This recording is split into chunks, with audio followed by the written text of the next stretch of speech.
تو فرشتگان رحمت کے لیے مزار بنا دیتا ہے۔ مزار کا معنی کیا ہے؟ زیارت گاہ۔ زیارت گاہ یعنی فرشتگان رحمت اس قبر پہ آتے ہیں، قبر کی زیارت کرتے ہیں، قبر کا طواف کرتے ہیں اور چلے جاتے ہیں۔ یہ سلسلہ فرشتوں کا چلتا رہتا ہے، آتے جاتے رہتے ہیں۔ اب میرا آپ سے سوال ہے کہ اگر آپ کسی مومن کو دفن کرتے ہیں، خوب توجہ کیجیے گا، اگر کوئی مومن فوت ہو جائے، محب اہل بیت فوت ہو جائے، علامہ زمخشری اور علامہ فخر الدین رازی کی حدیث کے مطابق جب اسے قبر میں دفن کیا جائے گا تو اس کی قبر بن جائے گی مزار ملائکہ رحمت، فرشتگان رحمت کا زیارت گاہ۔ فرشتگان رحمت آئیں گے اس کی زیارت کے لیے۔ اب میں آپ سے پوچھتا ہوں، وہ زمین جس میں اسے دفن کیا جاتا ہے، کیا وہ زمین جنت کا ٹکڑا ہوتی ہے؟ وہ زمین جنت سے آتی ہے؟ اسے کھودنے والے آسمان سے نازل ہوتے ہیں؟ اس کی مٹی آسمان سے نازل ہوتی ہے؟ جنت کی مٹی ہوتی ہے؟ نہیں، یہیں کی زمین، یہیں کے قبر کھودنے والے، یہیں کی مٹی، سارا کچھ یہیں کا۔ جب تک محب اہل بیت اس میں دفن نہیں ہوا تھا، کیا وہ مزار ملائکہ رحمت تھی؟ نہیں، محب اہل بیت اس میں دفن ہوا، وہ بن گئی مزار ملائکہ رحمت۔ جو ہی محب اہل بیت کو آپ نے اس میں دفن کیا، اور پھر وہ قبر کا جو انتخاب کرتے ہیں، کیا وہ آپ نے خود انتخاب کیا یا اللہ کا حکم آیا کہ اس جگہ پہ دفن کرو؟ آپ نے خود انتخاب کیا، سارا کچھ آپ نے خود کیا۔ اس کے باوجود جب محب اہل بیت دفن ہو گیا تو وہ فرشتگان رحمت کا مزار بن گئی۔ اس میں تبدیلی کیا آئی ہے؟ دفن کرنے سے پہلے اور بعد میں اس میں کون سی تبدیلی آئی ہے؟ صرف اتنی تبدیلی آئی ہے، دفن کرنے سے پہلے وہ زمین محب اہل بیت کی طرف منسوب نہیں تھی، دفن کرنے کے بعد اس زمین کی نسبت پیدا ہو گئی محب اہل بیت کی طرف۔ اس کا مطلب یہ ہے کہ پس ساری قدر و قیمت، ساری عظمت اس نسبت کی ہے، اس نسبت کی ہے، ساری عظمت اس نسبت کی ہے۔ پس اگر یہیں کی لکڑی ہو، یہیں کی لکڑی ہو، یہیں کا کپڑا ہو، یہیں کے بنانے والے ہوں، لیکن اس کپڑے کو لکڑی پہ چڑھا کے، اس کپڑے کو لکڑی کے اوپر لگا کے اس جلوس اذان میں لے آئے،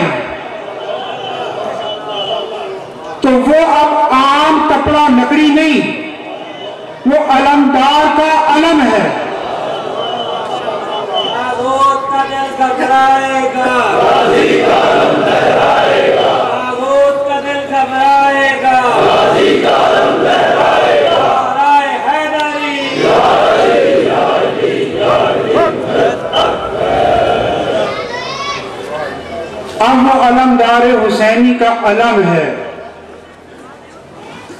اگر زمین، اگر قبر محب اہل بیت کی طرف منسوب ہو کر فرشتگان رحمت کے لیے مزار بن جاتی ہے تو یہ علمدار کا علم، یہ علمدار کی طرف منسوب ہو کر بدعت نہیں ہو سکتا، یہ بدعت نہیں ہو سکتا۔ درست ہے کہ گھوڑا یہیں کا ہے، گھوڑا یہیں کا ہے، اس کے پالنے والے یہیں کے ہیں، یہیں کے لوگوں نے اسے بڑا کیا، اسے پالا، اسے پوسا، لیکن جب اس کے اوپر کپڑا ڈال کے اس جلوس اذان میں لے آئے تو اب وہ عام گھوڑا نہیں، وہ فرزند رسول کا گھوڑا ہے۔ اگر عام زمین ایک محب اہل بیت کی طرف منسوب ہو کر فرشتگان رحمت کے لیے مزار بن جاتی ہے تو یہ گھوڑا تو محب اہل بیت کی طرف نہیں، خود اہل بیت کی طرف منسوب ہے، یہ خود اہل بیت کی طرف منسوب ہے۔ اور ہم اس گھوڑے کو نبی نہیں مانتے، امام نہیں مانتے، رسول نہیں مانتے، نعوذ باللہ خدا نہیں مانتے، اور نہ اپنی حاجات اس سے طلب کرتے ہیں۔ کوئی ہے جو گھوڑے سے حاجات طلب کرے؟ نہیں، کوئی گھوڑے سے حاجات طلب نہیں کرتا، اور نہ گھوڑا حاجات پوری کر سکتا ہے۔ حاجات پوری کرنا تو خالق کائنات کا کام ہے، وہ تو اس کا کام ہے۔ یہ گھوڑا کیا ہے؟ ہم اس گھوڑے کو انسان بھی نہیں مانتے۔ کیا یہ گھوڑا انسان ہے؟ نہیں، وہ گھوڑا ہی ہے، گھوڑا گھوڑا ہے، چاہے جیسا بھی ہو، بالآخر ایک جانور ہے، لیکن اسے ان انسانوں سے بہتر سمجھتے ہیں، ان انسانوں سے بہتر سمجھتے ہیں جنہیں پیغمبر اکرم بلاتے اور وہ پیغمبر کو دشمنوں کے نرغے میں چھوڑ کر، دشمنوں کے نرغے میں چھوڑ کر اپنی جانیں بچا کر پہاڑوں پہ چڑھ جاتے۔ نعرہ تکبیر،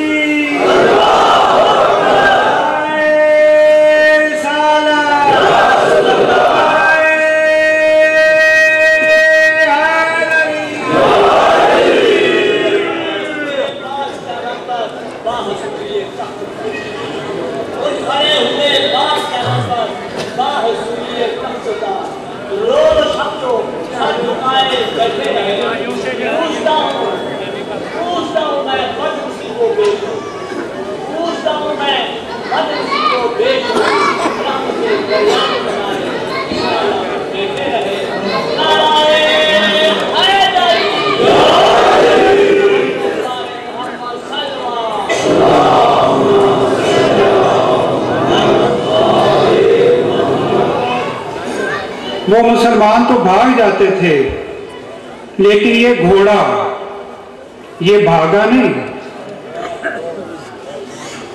یہ باوفا گھوڑا یہ بھاگا نہیں۔ تیر آ رہے تھے، اتنے تیر لگے، دونوں طرف اتنے تیر لگے کہ ایسے محسوس ہوتا تھا جیسے پرندے کے پر ہوں۔ اسی لیے کہا جاتا ہے ذوالجناح یعنی پروں والا، ذوالجناح یعنی پروں والا، اسی لیے کہا جاتا ہے۔ یہ گھوڑا بھاگا نہیں، بلکہ کیا کیا اس نے فرزند رسول کا طواف کرنا شروع کیا۔ اس نے فرزند رسول کا طواف کرنا شروع کیا۔ طواف کر کے اس نے کیا کیا؟ اپنی پیشانی کو فرزند رسول کے خون سے رنگین کیا۔